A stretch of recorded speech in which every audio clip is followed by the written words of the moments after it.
தமிழ் செவ்விலக்கியங்கள் சங்க இலக்கியங்கள் தமிழின் தொன்மையானதும் பெருமைக்குரியதுமான இலக்கியச் செல்வங்கள் ஆகும்.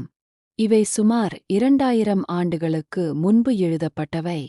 இந்த இலக்கியங்கள் பெரும்பாலும் மக்களின் வாழ்வியல், காதல், வீரம், இயற்கை மற்றும் ஆட்சி முறைகள் பற்றிய தகவல்களைக் கொண்டிருக்கின்றன.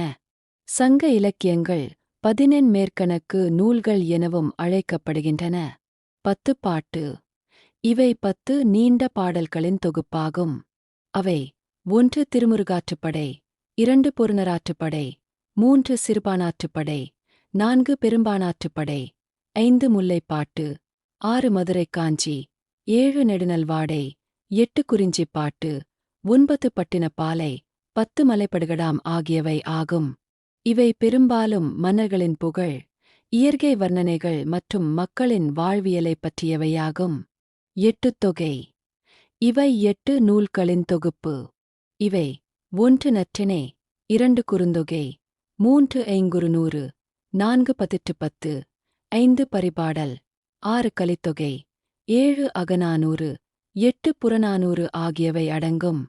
இவற்றில் அகப்பாடல்கள், காதல் மற்றும் புறப்பாடல்கள், வீரம், கொடை, அரசியல் என பல தலைப்புகளில் பாடல்கள் உள்ளன. 14 கணக்கு நூல்கள்.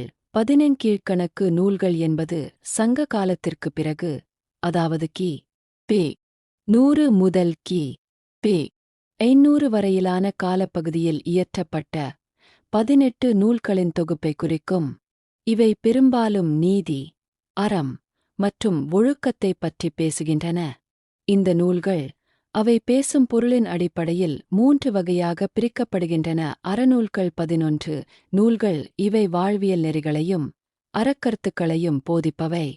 1 நாலடியார், 2 நான்மணிக்கடிகை, 3 இன்னா 40, 4 இனியவை 40, 5 ஆசாரக்கோவை, 6 பழமொழி, 400, 7 சிறுபஞ்சமூலம், 8 முதுமொழிக்காஞ்சி, 9 ஏலாத்தி, 10 திரிகடுகம், 11 திருக்குறள் ஆகும். அகநூல்கள் 6 இவை காதல் மற்றும் அகவாழ்வை பற்றி பேசுபவை. 1 கார் 40, 2 ஐந்திணை 50, 3 ஐந்திணை 70, 4 திணைமொழி 50, 5 திணைமாலை 150, 6 கைநிலை ஆகும். புறநூல் 1 இது புறவாழ்வான வீரம், ஆட்சி போன்ற செய்திகளை கூறுவதாகும். 1 களவழி 40 ஆகும். இந்த நூல்களில் திருக்குறள் மற்றும் நாலடியார் ஆகியன மிகவும் புகழ்பெற்றவை. இவை தனி மனிதன் மற்றும் சமூகத்தின் மேம்பாட்டிற்குத் தேவையான பல அரிய கருத்துக்களைக் கொண்டிருக்கின்றன. காப்பியங்கள் மற்றும் இலக்கண இலக்கியங்கள். 1 தொல்காப்பியம், 2 இறையனார், களவியல் உரை, 3 சிலப்பதிகாரம், 4 மணிமேகலை, 5 முத்தொள்ளாயிரம் இதில் அடங்கும்.